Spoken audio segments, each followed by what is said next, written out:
afternoon. Welcome. Thank you, everybody, for joining us today on another edition of our Powerplay Tuesday. My name is Andrea Chacin, and I'm an IRA specialist at Quest. We have a great webinar today we're super excited about. We have Dr. Stephen Kaufman with us here going to talk to us about 4 recession-resistant strategies to grow any size IRA with real estate, of course. Before we bring him on, though, as per usual, let's go over our disclaimer and some housekeeping. First, Quest Company does not provide any tax, legal, investment, or structuring advice or endorse any product, services, or investments of any type. All information and materials shared here today are for educational purposes only, and all parties are always encouraged to consult with their attorneys, accountants, and financial advisors before entering into any type of investment. Very important there. For those of you who are joining us for the first time here today, what is a self-directed IRA? A self-directed IRA really is like any other IRA. It has the same rules, the same restrictions, the same contribution limits as any other IRA anywhere else. The only difference in the way we use the term self-directed IRA, self-directed here at Quest, is the type of investments that you will be allowed, quote unquote, to do. Instead of your more typical, more traditional custodians like a Fidelity or a Vanguard, where you can only do publicly traded assets like stocks and bonds. Here at Quest, you'll be able to invest in private investments or alternative assets, we also call them. What are some examples of these? Of course, real estate, which is our bread and butter here at Quest. Residential, commercial properties, fix and flips, unimproved or unimproved land. Another example or in a popular investment type is private entities, syndicators, for example, LLCs, LPs, real estate investment trusts.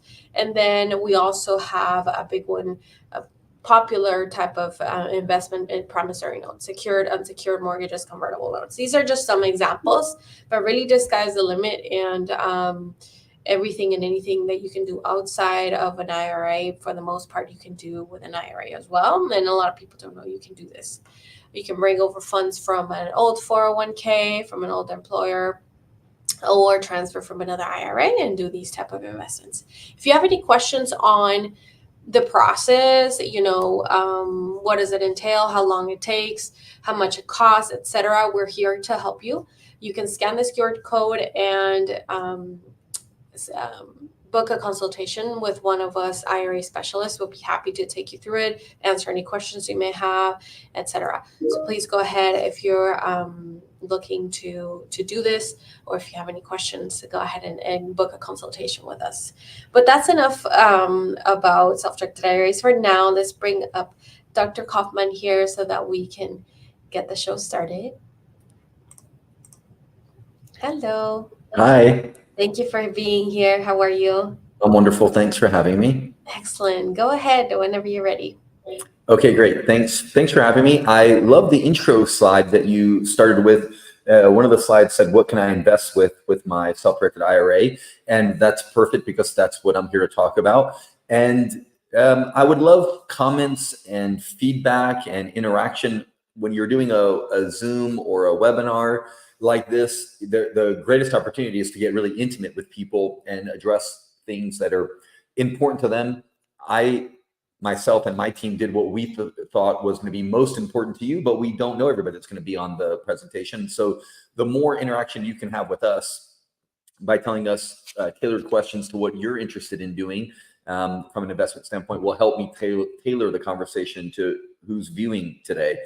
We call this presentation Size Doesn't Matter, because whether you're starting with a brand new, newly formed IRA with Quest, or you're someone who's had an IRA for 25 to 30 years, either way, there's an opportunity to work with IRAs from 2 different perspectives.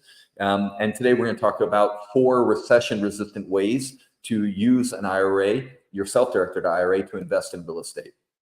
There's really 2 main resources to invest with, and that's time and money. We're very familiar with both of these.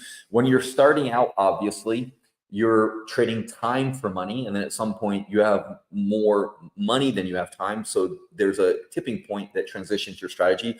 And I want to talk about both of those today. This is the most important part of the conversation because it's going to direct where we go conversationally. And if you're tuning in and you would like advice on one route versus the other, I would love to share what we've seen other successful investors do on their journey. And I'd love to share what I've done on my journey today. So if you have more time, meaning you don't have enough money yet to fully invest at the level that you'd like, then let me know that and I can tailor part of the conversation to you. And if you have more money than you have time and you're in a different phase, let's talk about that and I can direct some of the conversation towards you as well. But as I was saying, there are two main things, two main resources to invest: time and money. We all know about money and return on investment, or IRR. We talk about that all the time in real estate and investing. The time aspect is a little bit more misunderstood because most of us are trained that when we're starting out, we should trade time for money when we don't have money. When we work an hour and get paid an hourly wage or an annual salary, we all are familiar with this. That there's, in essence, we're trading that time for money. And at some point, we learn that there's a shift and we can have our money work for us. But there's another way to invest money that we talk about today that not everybody's ready for, but it's a very powerful way to invest. It's where you don't trade your time for money. It's where you bank your money in an investment. And I typically don't have this conversation with people who aren't ready in their investing career to invest with, to bank their time, because there's levels of progression. Everybody understands, as I said, when you're starting out, that you may have more time than money. This is me. I'm really familiar with the conversation about having more time than money. Yes, I had a mullet, in case you're wondering. I grew up in a trailer park that looked very similar to this. I grew up in a family of 5 children, even though there are only 2 of us here. My other siblings were much older. I grew up most of my life without electricity. I didn't have a telephone until I was in the 9th grade. My mother actually withdrew me from high school in the 9th grade. I was 15 years old. Yep, my mom, Hannah Leah Kaufman, came to high school to withdraw me in the 9th grade because all of my older siblings were at work, and so it was time for me to go to work. And so I went to work as well. My mom, when she came to withdraw me from high school, she was barefoot. I'll never forget the look of her feet underneath the desk of the principal, and the fact that her legs were crossed. Her bottom of her feet were black, as you can imagine, walking through the school and walking around all day like that. And she sat underneath the principal's desk and she withdrew me from high school. And she did this because that was the right thing for her to do at the time, because I was less of a burden to her and my father financially. They had their own financial burdens. And at some point in a year or two after that, when I was 17, not at some point, when I was 17, I was sitting in a mobile home in the middle of the day with several other people. I luckily had a day off from my 3 jobs. I'd been working 3 jobs. I had more money than anybody else in the mobile home park where I lived. I thought I was rich. And then I realized, looking around, that there's no way I'm going to ever leave this poverty. My father, who's in this photo, Alan, is the hardest working person I've ever met in my life. And we still lived in poverty. So it can't be about working hard. It's got to be about learning hard. And I removed myself from that trailer that day and enrolled myself in community college, and I've stayed in college ever since then. And I understand the challenges associated with trying to accumulate money when you don't have any and when you only have time. And I understand that if you continue to do that for a period of time, a certain shift occurs, and when that shift occurs, there's a tipping point where you're now investing and letting your money work for you. Your time is working for you, and you're able to enjoy some of the more finer things in life, like traveling, doing philanthropic projects, missionary work, and things like that for your family.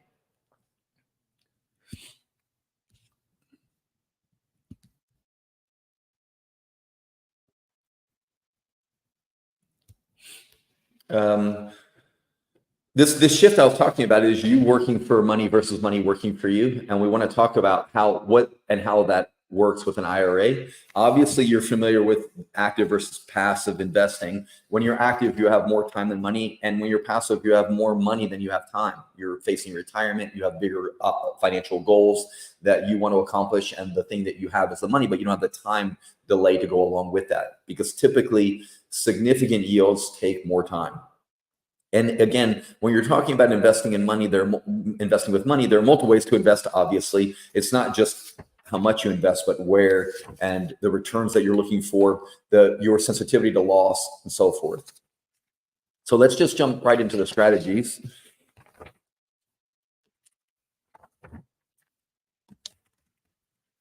We'll get to a point in the strategies where I talk a little bit about my background beyond what I just said. I realized that I didn't actually have a full intro here, so some of you may not know who I am. So let me give you just a little bit of background. I started Zeus Companies about 25 years ago. I was a public accountant. I worked in an accounting firm while I continued my accounting degree at night.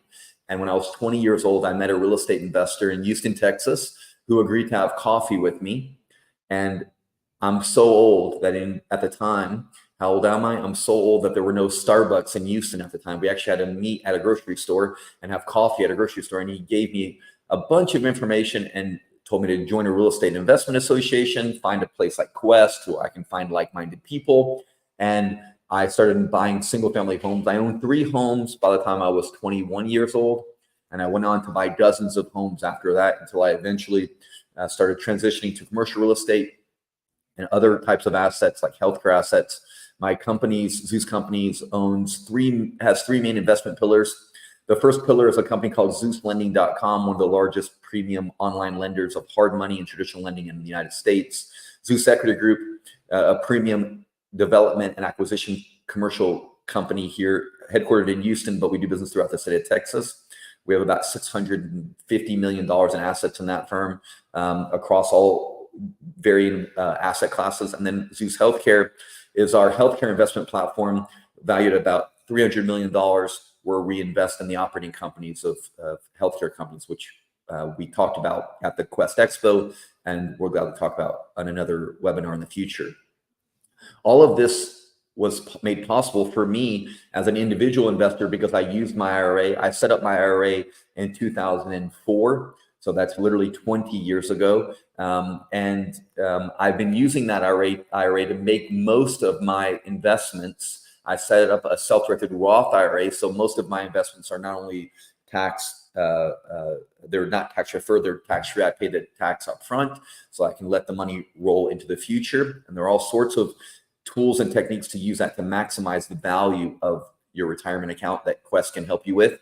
But I started the way that we're talking about today. I'm not telling you as a travel agent to go somewhere that I've never been before. I'm taking you on a tour of my life and how the tools and techniques that I use in my life to go from basically living in a trailer park or living on welfare to what most people, by most definitions, would be considered wealthy. Even though I don't personally consider myself wealthy financially in that way. I'm wealthy in many other ways, but money, I don't consider it to be a wealth vehicle the way most people define it, because it's a fleeting resource, like hoarding water almost. But in any case, so you work for your money versus your money working for you. There's a transition that has to occur, passive versus active. And let's just talk about wholesaling and flipping. If you're someone who hasn't been a wholesaler or a flipper before, this is something that's got to be right up your alley. I mean, the bottom line is this: you need very little money in your account to wholesale, and wholesale simply means that you're taking a contract from a seller of a property and you're going to assign that contract to another buyer. So you don't actually own the home, you own the contract for the home, so your liability is less. The time frame for recycling the cash, which when you have very little money in your investment pool, like your self-directed IRA, the recycling of cash becomes really important, because remember, you have lots of time, but you don't have any money. So you need to speed up the recycling of your money so that you can accumulate more money, so you will then get to use time on your side. Flipping, wholesaling. A myth about, versus reality in active real estate investing. Again, we're talking about active strategies. This is active, where you are actually doing the work. You have more time than you have money, so the work that's going to be done by you. Or it doesn't just mean you have more time than money. It also means that you have other investments working and you've deployed your capital, and now you're trying to generate more cash by doing other activity. And the other activity that you find yourself drawn to is wholesaling and flipping. Now, that can be fear generated. And if it's fear generated, we should talk about that, because some of the other obligations or commitments to larger investments can be more scary, or more obligations can be scary. But I would love to talk about that on the active side. So there's wholesaling and flipping, and both of these can be done in a very active way. And you don't need substantial funds to do either one of them, obviously. We know that if you want to lock up a contract to flip a house, it would take very little money, earnest money, maybe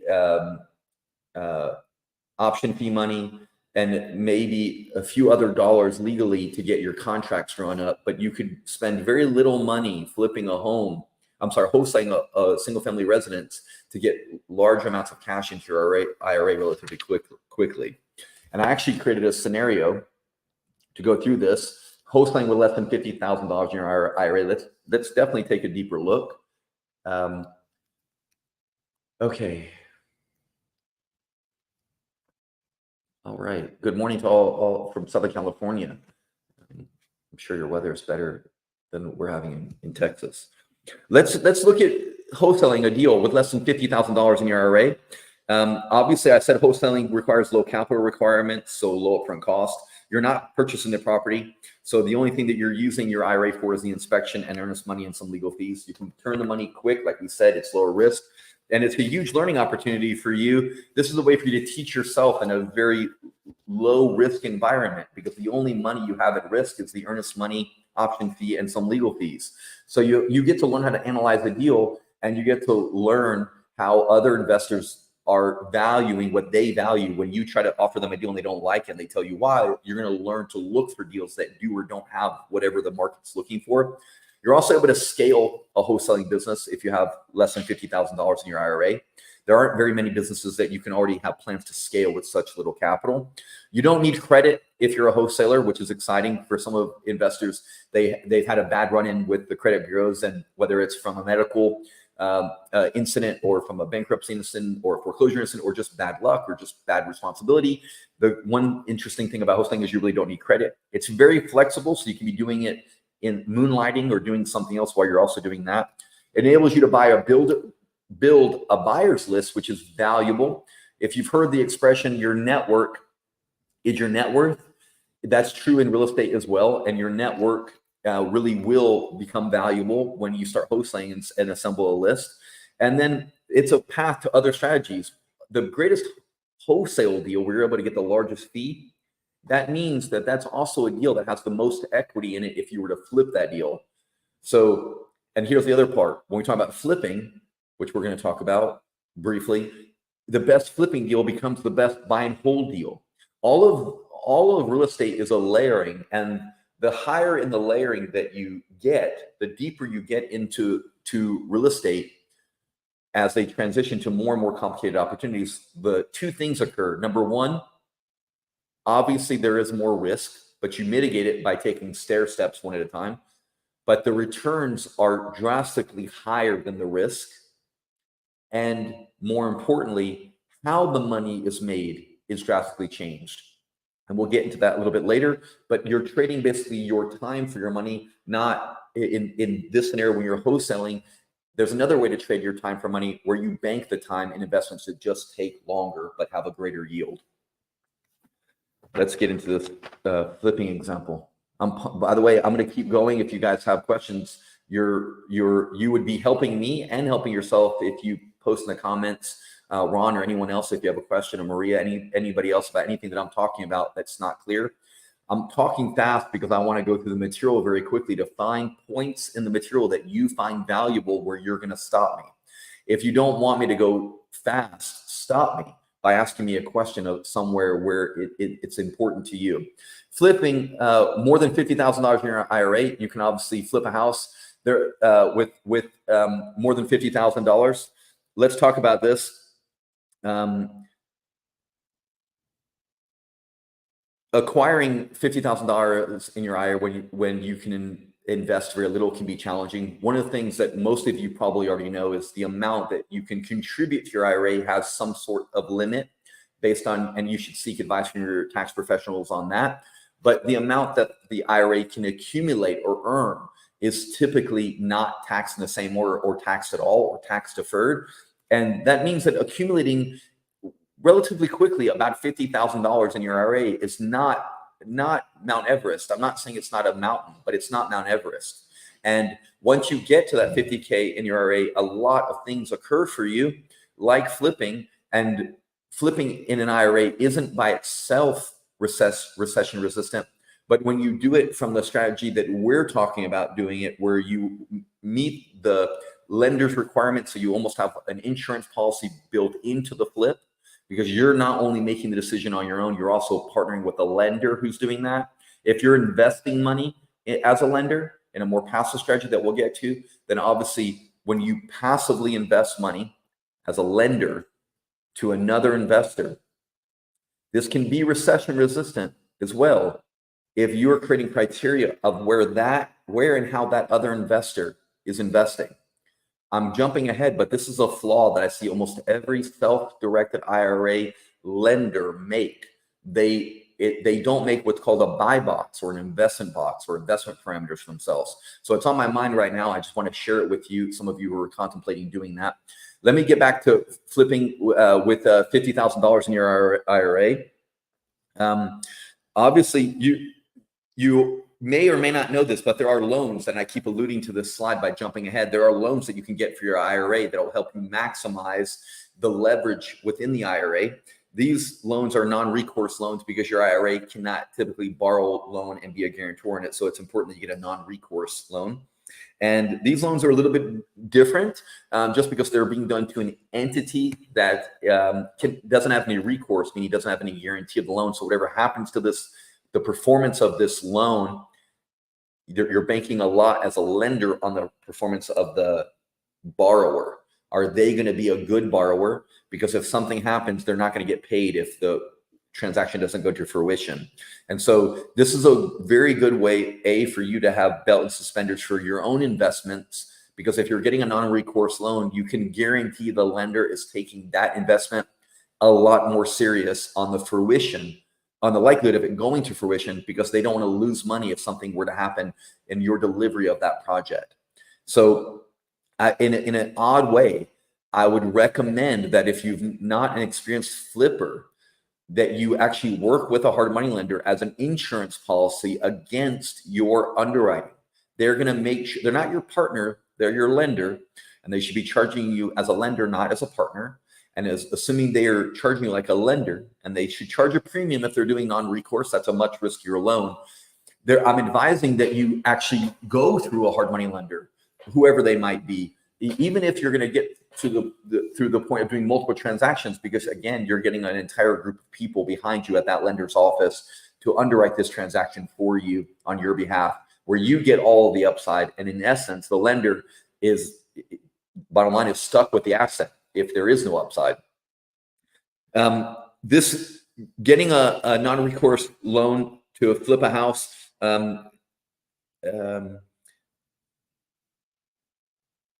isn't as easy as getting a typical loan, but it's not impossible. At the Quest Expo, if you were there, there were at least 2 vendors that I met who offered non-recourse loans who were there.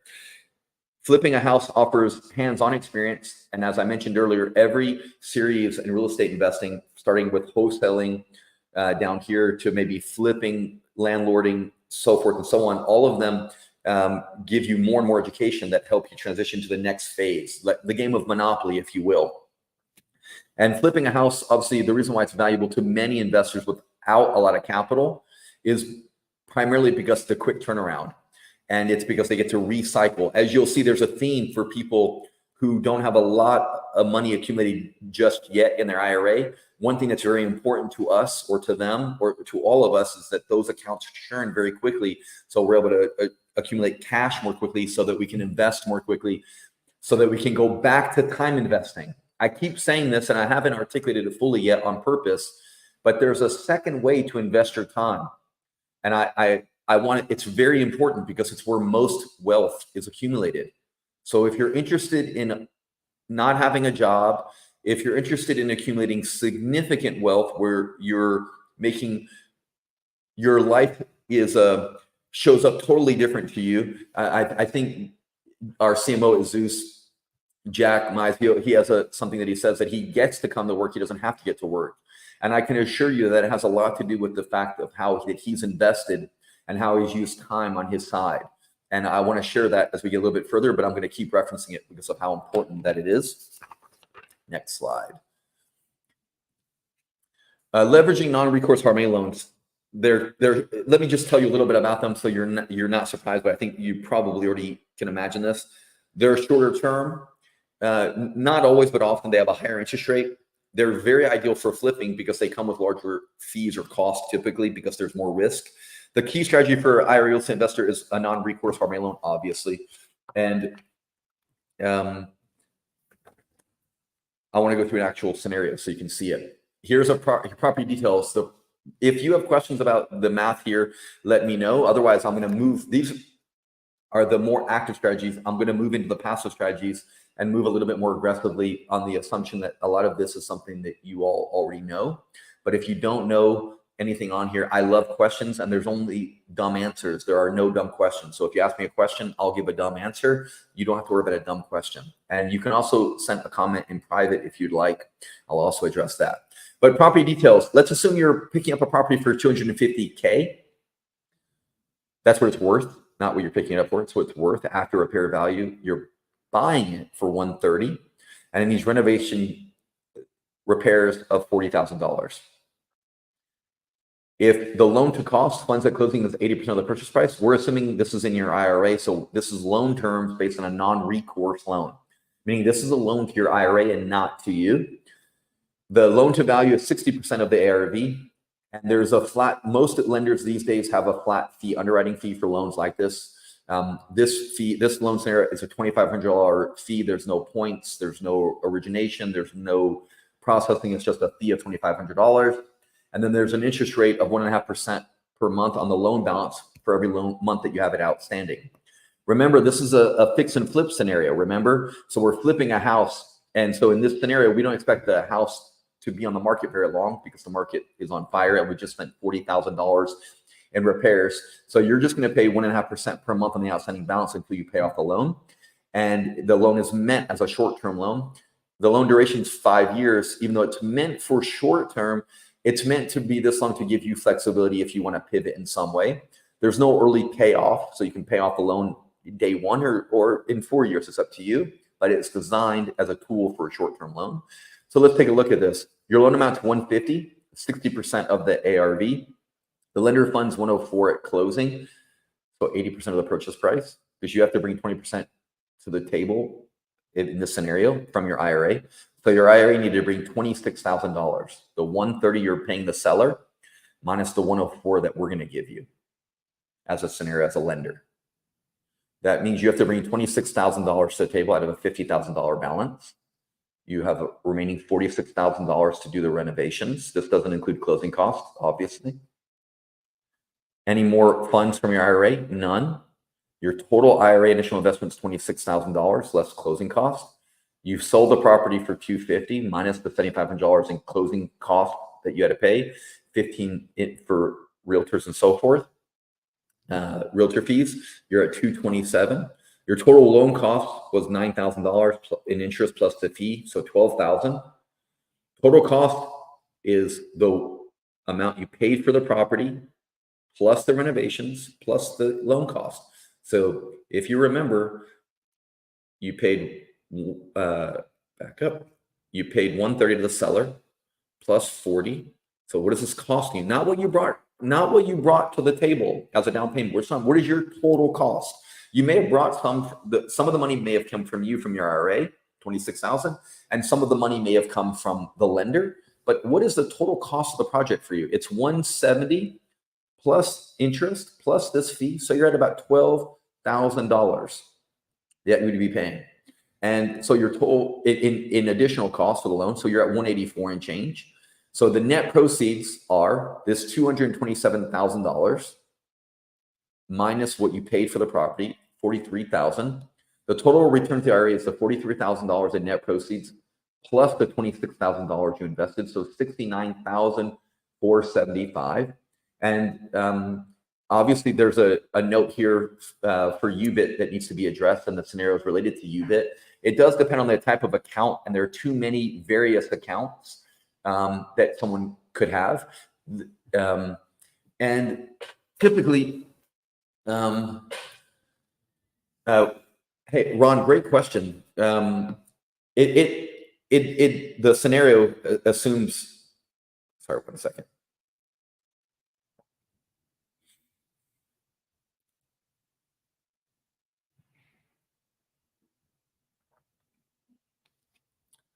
This scenario assumes about 3.5 months of total time, Ron, to answer your question. That's a great question. Ready for other questions? Don't bring them on. I love that. After strategies, maximizing, and by the way, Ron, the way to easily calculate the months is you just take whatever you have outstanding times the 1.5%. So you're paying that fee one time per month.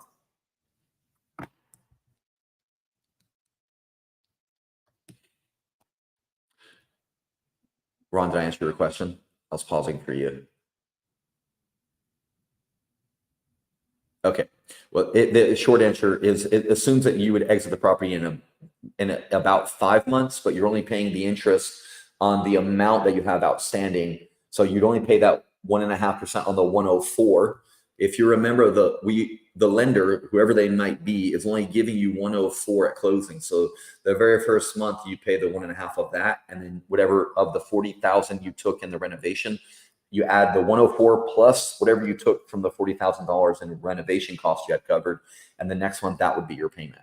And this scenario assumes that you held the property for 5 months before you exited. $69,475 on a $26,000 initial investment. So when we talk about actively investing in through your Roth, that $69,000 you would have added back to your retirement account. What about looking at active strategy number 2, which is very, very popular? In fact, it's so popular. Thank you for asking me questions like this. If there was a prize for the best fast question, you win. The $40,000 is right here on the renovation cost. It's going to cost $130 to acquire the property, but how do we get it worth the $250? We're going to have to spend $40,000 renovating it. Once we spend the $40,000 renovating this $130,000 house, it'll be worth $250.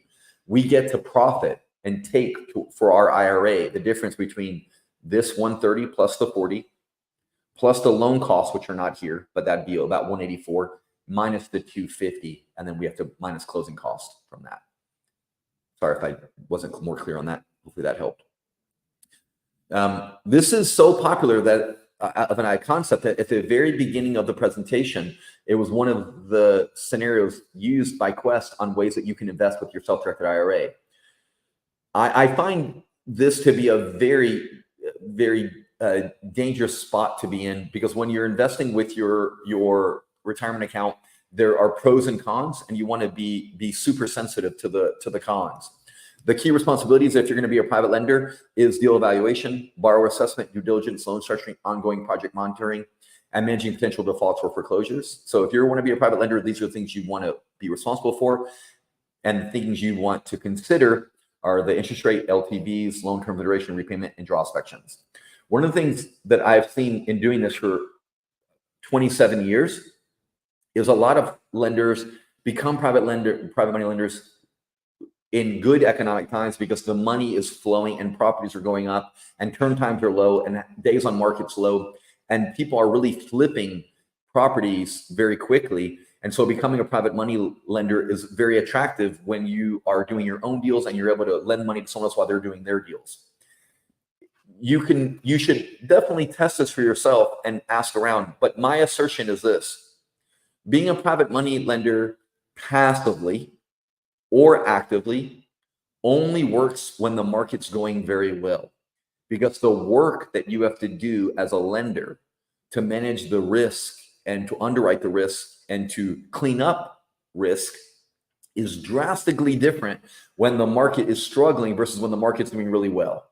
And so, but this is an amazing way to make money actively in your retirement account by making loans to good investors on assets that you really understand. Here's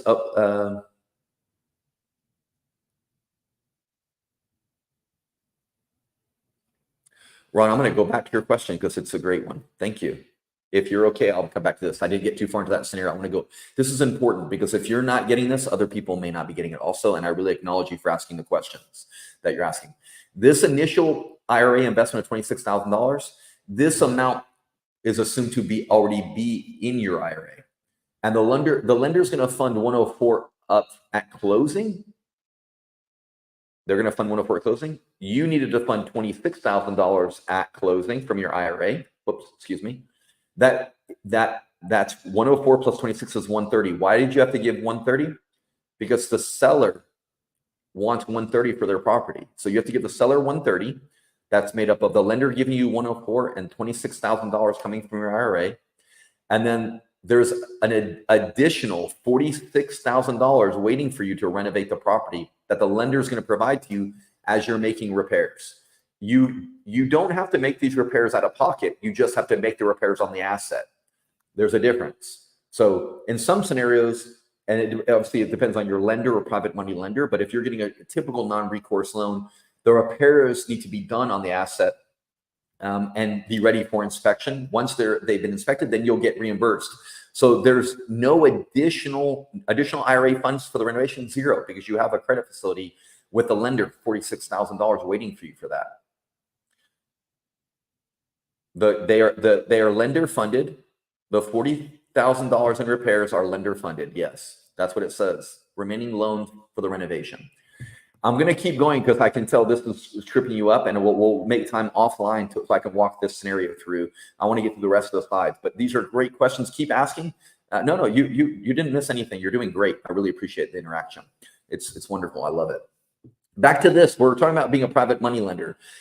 Ron, I promise I'll fill in any gaps that you had on the scenario. Don't worry about that for sure. But I don't want you to miss the rest by hanging on to what we already spoke about. If you'll kind of bracket or pocket that conversation on flipping with the non-recourse loan out of your IRA, I'll come back to that and address more questions. But you may also consider being a lender or offering private money out of your IRA. And if you're going to do that, I just want to go over a quick scenario and show you how valuable that can be at accumulating wealth in there. And you may already be aware, but let's just go through it.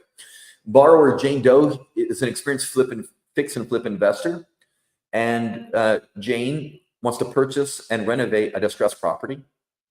She's buying a 3-bedroom, 2-bath single-family home in a working-class neighborhood. She's buying it for $50,000. It needs $25,000 in renovations or repairs. And the ARV, the after-repaired value, she'll spend $50,000 to buy it and $25,000 fixing it up. So $75,000 is what she'll be all in for, plus closing costs. And it'll be worth $120,000 once she's done that. And so her LTV is 62%. So it's pretty nice transaction for her. She's gonna get a loan amount of 80%. I'm sorry, $80,000, excuse me, 12% interest, 12 months, points, 2 points on the loan amount paid upfront at closing.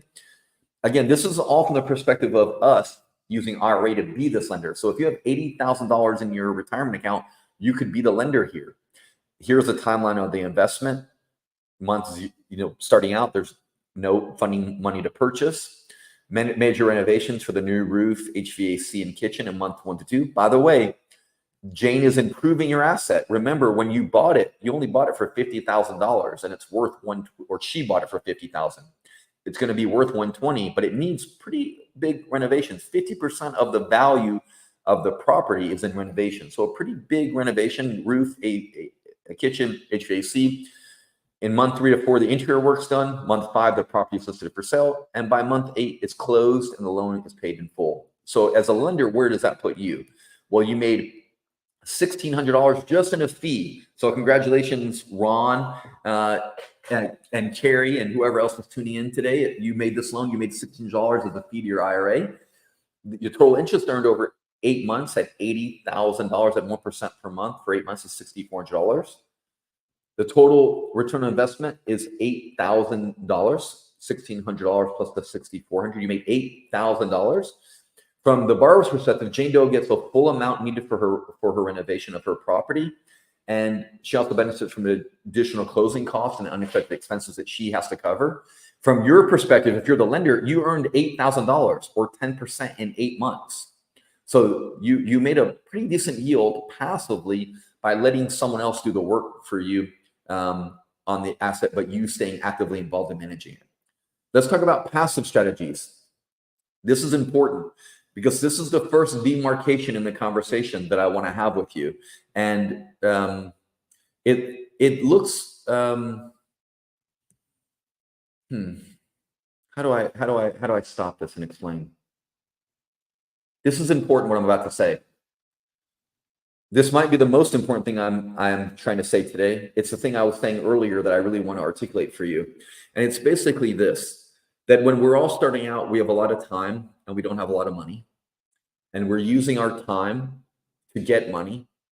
But the money that you get to invest, at some point, you get a minimal amount of that money that becomes a tipping point for you. That minimal amount of money becomes a tipping point because you're no longer using the money that you're earning off investments to live off of, to exist.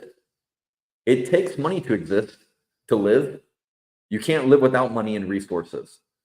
At some point when you're investing, you will do a deal and you'll know this deal. I know this deal for me, actually, by the way. I know the deal very well. If you want to talk about it, I'd love to share about it. It's a cool, very cool story, and I'd love to tell it if I have time.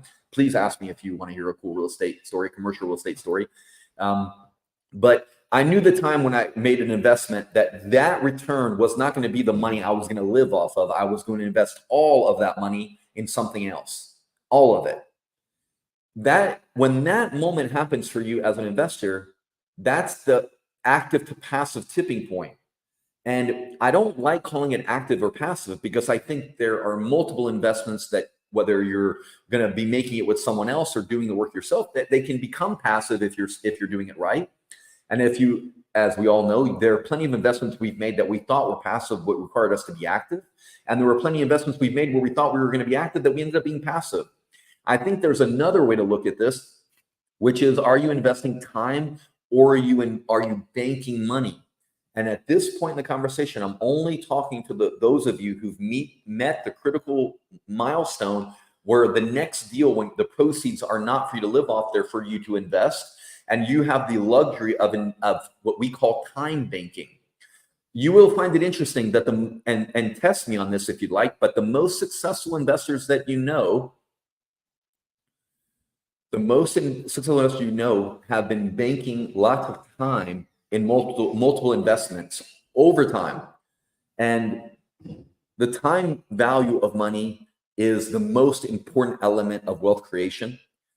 I'm not the only person to say this. If you're familiar with Albert Einstein said the time value of money is the greatest mystery in the universe to him. In order to bank time, it means that once you have accumulated money in investments and you're going to invest either in investments yourself or with other people, it's up to you. They both work.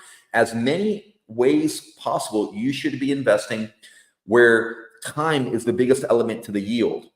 Because I use this parallel, and you're welcome. This is a cool parallel, and some of you may see my doctorate degree. I have a PhD in performance psychology in particular, and people will sometimes ask me, people on my team or people on a podcast or an interview will ask me, Stephen, you're very productive. What's one of your productivity hacks or tips or tricks, or how do you get through to so much? How do you manage so much? And one of the things that I speak about is my number one productivity hack is to delegate first. And I want to explain this concept, and I'll explain why it relates to real estate very quickly.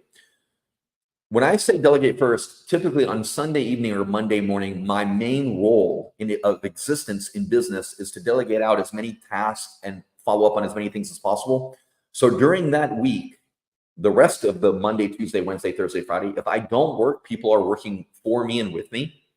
But if I waited till Friday to do all those requests and I didn't work, that means I'm not working all week long and they're not working all week long. So my strategy for being very productive over 27 years is to make sure I delegate first. And I typically delegate my work every Sunday evening or Monday morning. And it's paid major dividends to me in ways I can't even explain. The parallel to that is in real estate investing. When you've reached a tipping point, when you no longer need the money from this investment to live off of or live on, you're now in a position where you can actively or passively invest money and then wait. You don't wait and buy real estate. You buy real estate and wait. And the more that you can do that in as many places as you can do it responsibly, and we have criteria for how you should determine when and where you do that I'd love to share with you. You want as much of that money working for you as possible. And the time value of money being the critical component to this, you have to do that. You have to hear this part. If you want to be wealthy, you have to hear this part. You have to do the part I'm talking about as soon as possible, because the time value of money is tricky. And as the Chinese proverb goes, when's the best time to plant a tree? 20 years ago. When's the second best time to plant a tree? Today. And the way time value of money works, you need to bank time prior to see the big rewards. All of the bigger yields that you're going to be able to acquire in your investment career are going to come from banking time.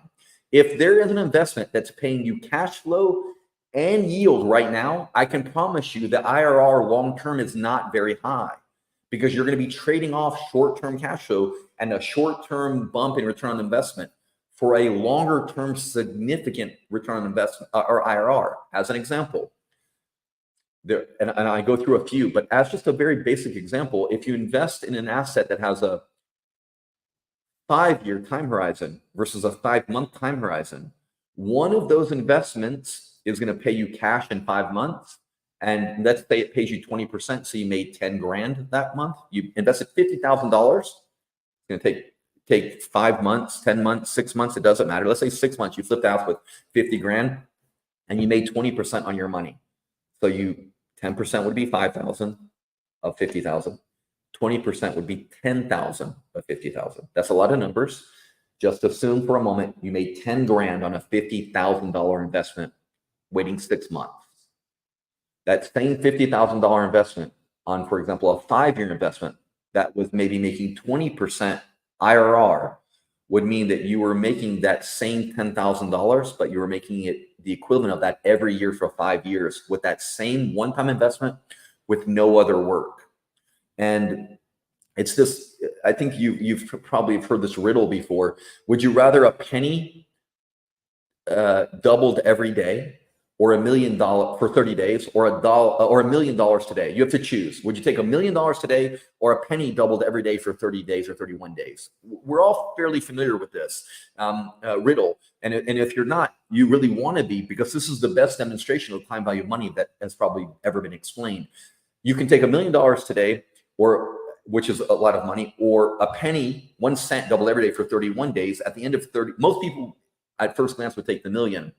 If I told you that by day 17, listen, on day 17, it's not even $1,000 yet. Would you take the million or a penny doubled every day? On day 17, you haven't even accumulated $1,000.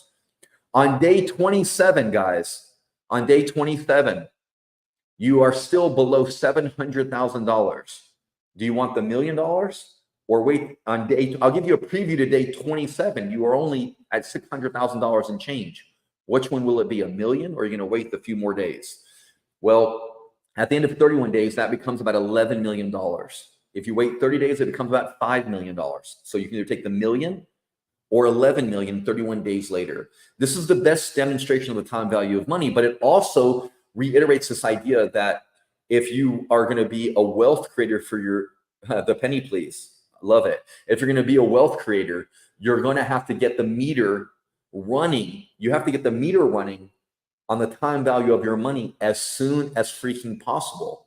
And you don't want to do that in bad investments, but you want to do it in very good investments that have a high likelihood or high predictability that they're going to come to fruition as predicted. But this is the secret to wealth accumulation, that from an angle that you're not hearing anyone else speak about, I'm sure. But if you examine the wealthiest people you know very closely, you're going to see that they're going to be banking time in all of these investments. Lastly, and I'll keep going with the passive strategies, but I have a question. Do you know, and if you're in the chat, I'm gonna pause. Do you know what they serve for dessert at a wedding? Can you put it, does anyone know in the chat? What do they serve at dessert at weddings? What do they serve at dessert at birthday parties?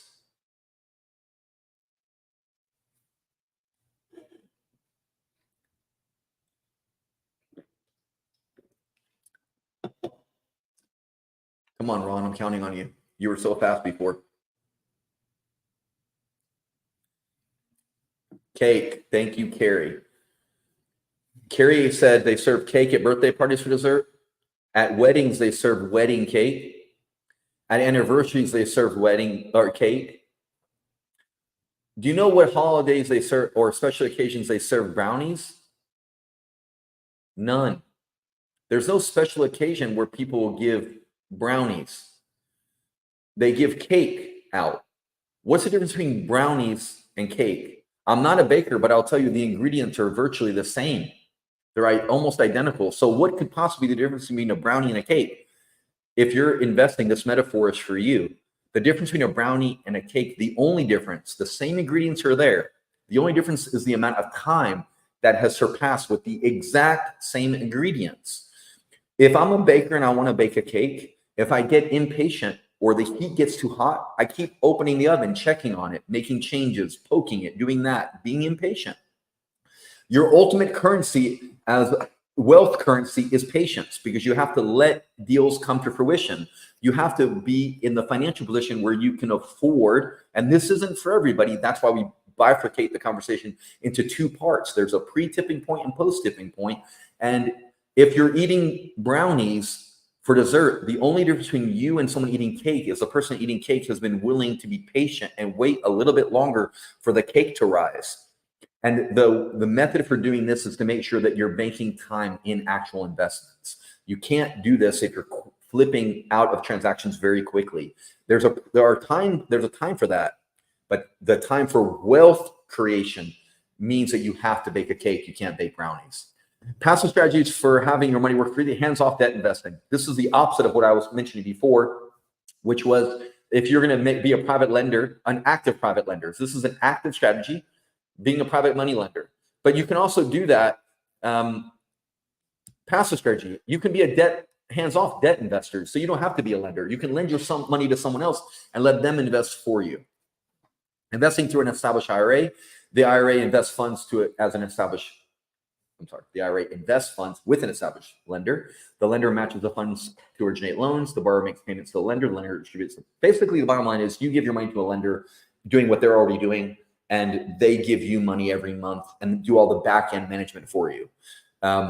You can decide if and how you do that. It's obviously, this is Sarah as a scenario. She's using her traditional IRA. She invested $75,000, 12-month term, 10%. She gets her payment every month of 10% per annum. You get to look at the borrower in these cases. So this is a borrower with a 680 credit score. He has $75,000 in reserves. He's buying a property for $150 with an ARV of $250, renovation budget of $50,000. So you would know all of this, and you get to still have some discretion on where you're lots of discretion. It's your money. You have full discretion, actually. And don't let anybody tell you any different ever. If they do, just hang up the phone and don't call back. But you have full discretion on your funds. You get to see the borrower, understand the investment, and you can see that if this loan is out for it's $75,000 out of her IRA, she made this loan to a lender, and let's see what she gets. She gets monthly payments of $625 until the loan's paid in full. And so every month she's putting $625 passively into her retirement account. And again, loan amount of $150. In this scenario, if we were the lender, we would pre-fund $75,000. Sarah's investment would fund the other $75,000. So we put in half and she put in half. She gets a first lien for her $75,000. And there's also a corporate guarantee. A lot of lenders, if you're going to lend with them, guarantee it because they're the ones managing the process. Think about it this way. How in the world, if a lender's doing all the underwriting and all the management and everything else, obviously they should guarantee to you that they're doing that and that you're going to get paid because they're the expert. They're doing the hard work for you. That's the entire proposition. Otherwise, you can make this loan directly to Sarah, to the borrower if you wanted. Right? You could make this loan to John directly. Instead, you were going through Zeus. So Zeus, as an example, or what any lender that you want to use, is able to manage this borrower and this asset for you while you just collect the $625 passively in your bank account. The financial outcome is pretty amazing. You made $5,000 on your $75,000 investment. So you're going to get $80,000 back, $75,000 you put in plus the $5,000 in interest. And this assumes you didn't charge any fees or anything else, which is sometimes optional. So you made 10% and you got your early payoff, but you made what you were promised to make despite the early payoff. And based on our best assumption, this is tax-free, but you should always seek your own tax and legal advice. We're not tax or legal advisors. Passive strategies, fractional ownership in equity investing. If you haven't noticed, we've really been talking about two types of investments. And think about it this way. There's investing in your IRA and out of your IRA. You can do both at the same time, if I understand correctly. There's passive and active. You can do both, if I understand correctly, at the same time. And there's something else that I haven't made a differentiation before until right now. Most of the things that you can do are either going to be on the debt or the equity side. Debt meaning you're providing money like a lender, either through another company or directly to a borrower. Or on the equity side, where you're providing equity in the transaction, you're a partner in the transaction. You're not just a lender in the transaction. So there are two ways to invest, inside your IRA and outside your IRA. There are two methodologies to invest, passively or actively. There are two resources to invest, time and money, and they're not mutually exclusive. And ultimately, you can invest in debt or equity, or what we would promote is both. And we can explain why you want to do both of those on this call. Passive strategies, have your money work for you, fractional ownership and equity investing. You can earn like a landlord without working like a landlord. This is ultimately what most investors want. They want to be able to make the returns. They want the confidence and the feelings of pride of ownership of owning something physical that they can go and see. That's my favorite part about real estate investing versus investing in public equities or crypto or anything else. Is I love being able to go and see and knock on the door of my medical facility, going to see the tractor trailers parked at my industrial park, going to eat lunch at my own retail center, stopping by, referring friends to our own hotels, and looking and driving by our multifamily assets. There's definitely a pride of ownership for that. And when you can invest with other people and earn money like you're the one doing it, it's a pretty valuable reward. Let's look at an investment overview. By the way, I would be remiss if I didn't point out this image in this PowerPoint. This is something called the Heights Forum here in the Heights in Houston, Texas. This asset, which is a 28,000 square foot mixed-use retail medical development. This emergency room that's located and anchored by this site is also owned and operated by Zeus Companies. And the entire building was constructed by Zeus Companies. And it was a 2022 mixed-use commercial development of the year for the city of Houston by design. We're pretty proud of that. And I just wanted to share it with you. Back to this investment overview. This is just a scenario of a medical office building in Frisco, Texas, just north of Dallas. This development is 30,000 square feet. It's a 2-story medical office building. The total cost is $14.5 million. This is a little bit more complicated, so you have to forgive me. We're going to get in a little bit into the details so you understand. Equity required $5.9 million. So to close the deal, this deal, we need $6 million. The cost is $14.5 million in total. The minimum investment is $100,000. There are exceptions to that. That's generally it. And remember, I was talking about banking time. This is 84 months of banking time. Stabilized value is about $23 million. So we're in it for $6 million. It'll be worth. We're in it for $14.5 million. It'll take $6 million to close the deal. By the way, of that $6 million, I have about $2 million of that is my own, or $1.5 million to $2 million of that is my capital that I deployed in this, and the rest is from our investors. We have about a very little of that left, but we're finalizing that, and it's worth about $23 million. And the projected net IRR, this is net to our investors, is 17%. And this is important because this is a scenario that explains the time banking element that I was saying. If you would have to trade off cash flow, that if you're someone on this call who needs that cash flow to live off of or to make other investments, this is not the type of investing passively you are ready for yet. But if you've acquired enough net worth and you are ready for that, then consider that in 84 months, you won't get, for the first year or two where this building is being built, you're not going to get cash flow because the building will literally is under construction. But once the tenants move in and so forth, and you're getting cash flow, when you look back after 84 months, you would receive 17%, the equivalent of 17% per year on your $100,000 investment for 7 years. When I talk about time banking is in as many projects as possible and getting it done as soon as possible, you need this time ticking away, this meter running as soon as possible on your investments.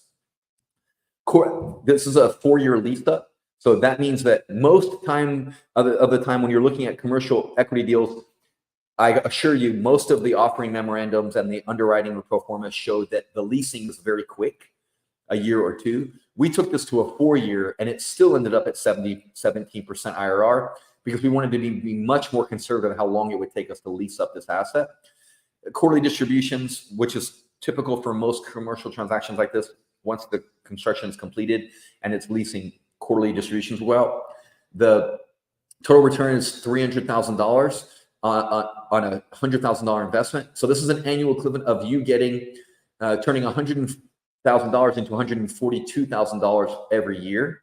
So a pretty amazing investment opportunity. But again, it only is possible when you start the time banking as soon as possible. Is why we use this transaction as a good example. Debt versus equity. Again, this is 2 ways to invest, and it's a verse. It says versus because we're comparing them, but we highly, highly, highly recommend that you entertain both debt and equity investments in your portfolio for different reasons. The pros, obviously, on debt are you get steady stream of income. So on our side, at least, over at Zeus, we've been paying monthly distributions on our debt investments for over 21 years, uninterrupted. We did it during the .com, 2008, and we did it during COVID. We've never missed a monthly distribution, and 94% of the people who invest in our projects still invest with us today, 27 years later. This is a much lower risk profile when you're doing debt. So those of you who have an IRA and want to get steady income, so cash flow is important to you. Lower risk or a lower income is important to you, even if it's steady. You want shorter investment terms because that just makes you feel settled in more. There's a preservation of capital here because the investments are collateralized by the actual property, and you get typically get a lender's corporate guarantee, and it's less volatile because you're getting monthly distributions starting month number 1. The very first month you invest, the next month you're getting a distribution, and you're getting that every month until you get your principal back.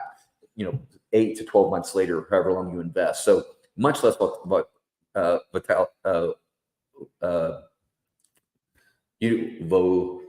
volatility is the word I'm trying to say. Thank you. My mind's way faster than my eyes. And on the equity side, potential for much higher returns, which is significant. And so you don't want to take risk that's so much higher to get this return. That's a thumbs down, big thumbs down.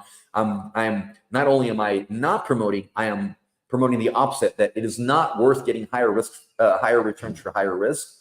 You want risk to be associated. You want outsized returns. You want a little bit more return for the risk you're taking. And that's a much more difficult thing to do, but that is what you're looking for on the equity side. And this is equity with a U, pardon us for that. You get compound growth, which is unique here. Every time you're doing an debt investment, you have to start all over. But here, you're getting compound growth, serious tax advantages. This requires a higher risk tolerance because the time frame and the longer banking horizon. So not every investor is ready for that. This pretty much concludes most of what I have to share with you today from a formal standpoint. I have more I want to say. I want to talk about the flipping story about when that time passed, when I told you I'd passed the milestone where I needed this money to invest. I'll get to that after we get to some questions. But I wanted to offer to you this. I wrote with Jack Mize, our CMO at Zeus, we wrote a white paper on what's changed in commercial real estate investing in 2024 because the market changed a lot. And we know that. And some of you who have been in residential investing and really want to make the transition, this is a guy that's going to help you do that. And if this isn't to invest with Zeus, even though we produced the report, this is material that you should and could use. We provide. Listen, I'm trying to say this as humble as I can, but I really mean this. We provide incredible resources to our small investment group. Again, I said 94% of the people who've ever invested with us still do. And so we keep that group pretty small, and we provide them a lot of information that we have found because I'm still actively involved in the trade of commercial real estate investing. I work every day. I go to my properties. I like doing it. It's what I plan on doing for the next 40 years, not the next 4 years. And we have great material, and we would love to share that with you. We don't even have to know who you are, but you'll love the material. You won't be if you're a competitor, you won't be the first competitor to want to read my material or follow me on social media. I recommend that you really do subscribe to this material, even if you're not going to invest with us. You're going to want it because we know it's proprietary. There's a reason why I've done over 400 television interviews. It's because most of the major media outlets know that we have information that isn't found just anywhere. And with 17,000 transactions at Zeus Companies and over $7 billion in volume, with over $1 billion in our current portfolio, we have a unique perspective in Texas, definitely a unique perspective in Houston, and a unique perspective to investing nationwide conceptually. So I recommend that you get the white paper, and I recommend that you subscribe to make sure you get the other information that we put out. The Frisco loan is a 5-year fixed loan, and it's at 70% loan to value, Carrie. I don't know if that answered your question, and we can provide more details about Frisco specifically. There are a few other perks to that investment that I didn't mention due to the time, and I don't want to make this a promotion of that investment. I just wanted to give you an example. I can show you an industrial example right now that is just as amazing, or another healthcare investment that's just as amazing. So great question. I want to open up to questions. What would you like to know? You can ask me anything you want. Nothing's off limits, even where I get my hair cut. Thank you very much, Dr. Kaufman. That was amazing. So much information. I wish we had the time to keep going forever. It seems like you have so much information, and we're super grateful to have you here. If anybody has any quick last-minute questions, by all means, but we have run out of time. So let's see. Yeah. Let me say this. If there's anything that we covered that's confusing, we do something called investment strategy sessions with folks we work with. I highly recommend that if any part of the presentation wasn't clear or understandable, that we create an investment strategy session for you, so we can explain how to use this material, not just with Zeus, but just use it to further your investment career. The most important thing I can tell you, if you don't remember anything else I said, the most important thing for you to know is the sooner you start banking time in equity investments that are good investments, the minute that meter is running, the sooner you are on the path to significant wealth creation for yourself in the future. And it doesn't happen until you invest. Anything else?